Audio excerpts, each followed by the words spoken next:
Twongeye kubasuhuza abakunzi b'izikunzwe TV nk'uko bisanzwe tubagezaho inkuru zikunzwe ndetse ni filime n'ibyegeranyo ndetse n'ibindi bintu bikunzwe cyane hano mu Rwanda ndetse no ku isi hose. Uyu munsi rero twabateguriye iki? Uyu munsi twabateguriye top 5 YouTube channels hano mu Rwanda zinjiza amafaranga menshi kurusha izindi ndetse zikaba zikunzwe cyane kurusha izindi, ubwo no mu buryo bwo kuba zikurikiranwa cyane na benshi cyangwa se zifite abo subscribers baruta abandi hano mu Rwanda.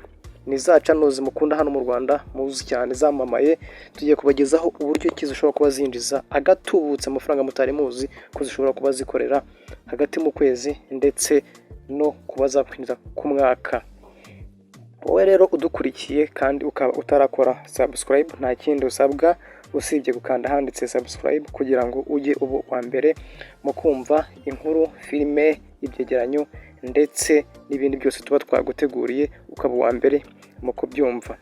Turifashisha rero hano urubuga dusanga kuri internet rwitwa socialblade.com.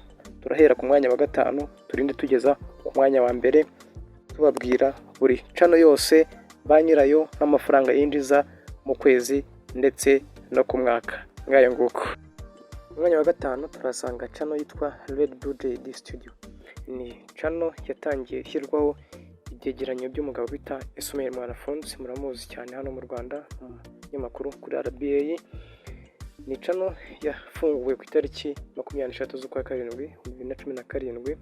Ikaba ariyo channel kandi navuga ko ifite abo subscribers benshi, kuko ubu tuvugana ifite subscribers 513.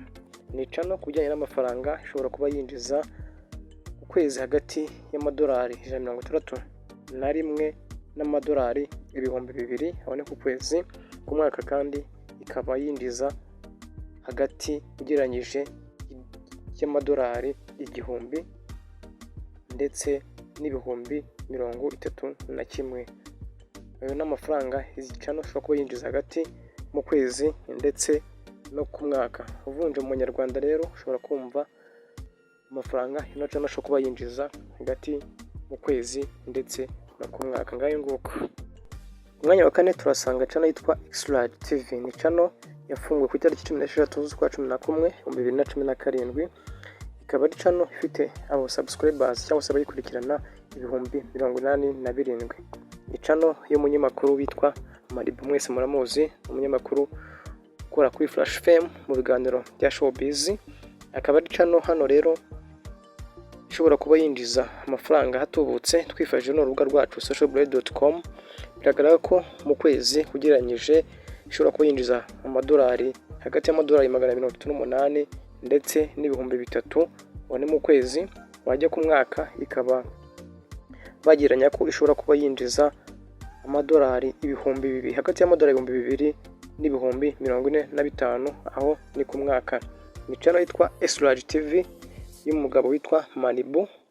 Nawe rero ugereranyije umunyarwanda uvunje uzuko dolari hagaze hano mu Rwanda ashobora kuvunja n'amafaranga kumva ino channel amafaranga yinjiza mu kwezi ndetse no ku mwaka. Ngayo nguko. Ku mwanya wa 3 hano turasanga channel y'umugabo w'umustar kabisa, umugabo w'umunyarwenya, akaba umwanditsi, akaba umuhanzi, akaba umukinnyi w'amafilimi. Ni channel yitwa Niyitegeka Gratien cyangwa se ni umugabo witwa Niyitegeka Gratien, muramuzi hano muri filimi nyarwanda, komedie, mu mivugo, mu makwe, no mustar afite impano nyinshi kandi zitangaje. Ni channel yafunguwe ku itariki 29 z'ukwa 6 2013. Urumva ko imaze imyaka isaga 7. Navuga ko ari channel ikuze cyane. Ikaba ari channel ifite abayikurikira cyangwa se aba subscribers ibihumbi 161. Ikaba imaze gushyirwaho video zirenga 242 nkuko tubibona hano twifashishije n'urubuga rwacu socialblade.com. Iyi channel y'umustar yitwa Seburikoko ku cyangwa se Niyitegeka Gratien, ku bijyanye n'amafaranga cyangwa se agatubutse ishobora kuba yinjiza mu kwezi ndetse no ku mwaka. Twifashishije urubuga rwacu turasanga ko iyi channel ishobora kuba yinjiza ugereranyije amadolari hagati y'amadolari 882 ndetse n'ibihumbi 13 aho ni mu kwezi. Ku mwaka tubona ko kigereranyo ishobora kuba yinjiza hagati y'amadolari ibihumbi 10 n'ibihumbi 161, aho ni ku mwaka. Urumva n'amafaranga menshi kabisa. Uyu mugabo muzi cyane kandi mukunda cyane amafilimi nka Seburikoko, Papa Sava n'izindi, yinjiza agatubutse mu kwezi ndetse no ku mwaka abinyujije kuri channel ya YouTube. Nawe rero umufana we cyangwa se umukunzi we gukurikira ino channel yiwe, nizera ko wumvisha amafaranga uyu mukomediye wanyu cyangwa se uyu mu star mukunda cyane yinjiza ku mwaka ndetse no mu kwezi. Umwanya wa kabiri nkuko benshi mwari mubyiteze, turasanga channel yitwa Isimbi TV. Ni channel hano mwese mumenyereye mu Rwanda, navuga ko iri muri channel izizwi cyane hano cyane kandi zikurikiranwa mu Rwanda. Ni channel y'umugabo bita Murungi Sabe. Ni channel yafunguye ku itariki 29 z'ukwa 12 2017. Akaba afite abasubscribers cyangwa se abayikurikirana ibihumbi 127, amaze gushyiraho video zisaga 929. Iyi channel kandi ya Sabe ku bijyanye n'amafaranga ushobora kuba yinjiza mu kwezi ndetse no ku mwaka, twifashishije urubuga rwacu socialblade.com, turasanga ko ushobora kuba yinjiza hagati y'amadolari 946 n'ibihumbi 15 abane ku kwezi. Wajya ku mwaka ugasanga ko yinjiza hagati, ugereranyije hagati y'amadolari ibihumbi 11 n'amadolari ibihumbi 181, aho ni ku mwaka. Ngayo amafaranga yica no mukunda cyane mwese Isimbi TV ishobora kuba ugereranyije yinjiza hagati ku kwezi ndetse no ku mwaka. Wowe mukunzi wayo kandi uyikurikirana, ndabizi ko abikunda muri benshi, mukunda ibiganiro bagezaho, ngira ngo mwasobanukiwe mwumvishe uburyo ki izi channel zanyu zinjiza na subscribers zifite, igeza zimaze zishinzwe n'uburyo zikora. Izi ni channel zikora cyane kurusha izindi zose hano mu Rwanda, kandi urabizi channel uko zikora no kuzinjiza. Tugeze ku mwanya wa mbere. Ku mwanya wa mbere rero hari channel navuga ko buri wese ukurikirana bya YouTube channel hano mu Rwanda yashyira ku mwanya wa mbere. Ni channel ikora amanywa n'ijoro kabisa, ni channel ikunzwe na benshi, ni channel ifite creativity, ifite uniqueness kabisa, ku buryo buri wese yayiha amashyi menshi kabisa kuri Afrimax TV. Ni channel y'umugabo w'umustar cyane, muzi cyane, umurapazi, umuhanzi, umunyamakuru, muramuzi Bakti, bamwita Bakti. Iyi channel rero ni channel yafunguwe ku itariki 12 z'ukwa 6 2018, ntabwo imaze igihe kinini cyane, ariko kubera gukora kabisa yigarura imitima ya benshi, ngira ngo umuntu wese mu YouTubers cyane arayizi. Kandi sinzi ko nawe ubaye utarakanda subscribes kuri Afrimax TV, sinzi ko uburyo waba icyo waba ureba kuri YouTube. Ni channel ifite abayikurikira cyangwa se abasubscribers ibihumbi 455, urumva. Ni channel irakora mu nchere.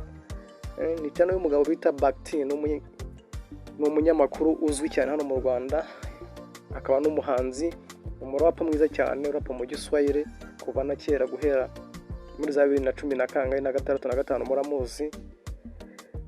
Yari umunyamakuru kuri radio runaka, ndabizi benshi nibyo mukunda kuzivuga ko yakuze kuri Contact FM, kuri ikiganiro cy'Igiswahili mu masaha ya saa 9. Nge naramukurikiranaga cyane, no mufana we. Ewan, urumva ko iyi channel ye yagombaga kuba famous, igomba gukora cyane. N'umugabo uzi icyo gukora, n'umugabo utaryama, n'umugabo uzi gushaka amafaranga cyane. Mwese mugira ngo murabibona, amanywa n'ijoro arakora, haba no mu mvura yakwemera akanyagirwa ariko agashaka amafaranga. Kubijyanye n'agafaranga rero yicara ashobora kuba yinjiza, dore ko wamugana umugabo we yiriye akimara kugira ngo yinjize mu kwezi. Iyi channel yinjiza ugereranyije hagati y'igihumbi cy'idolari n'ibihumbi 26 cy'idolari. Aho ngaho ni mu kwezi. Wajya kureba ku mwaka ugasanga yinjiza ugereranyije hagati y'amadolari 19 kugeza ku 316 ku mwaka. Aya nguko ni Afrimax TV, channel mwese muziho ubudasa, navuga ngo uniqueness. Murayizi gitumo, yaguye abantu gitumo, twaguye abantu gitumo, twasanze kanaka twamuguye gitumo, mwese murabizi. Ni channel kandi yakunze kugira logo, navuga ngo slogan ivuga ngo uyu mwaka dufite akazi kenshi kandi gakomeye abantu mwagiye muyikurikirana cyane murayizi igitangira, nabizi abenshi iyo teri mu mwaka dufite akazi kenshi kandi gakomeye. Iyo ni slogan ya Bakti kabisa ya Afrimax TV. Amashyi menshi kuri Afrimax TV kabisa, keep up courage kabisa, winspira benshi mu gukora na sinzi ko nabivuga. Murakoze cyane rero bakunzi ba Izikunzwe TV,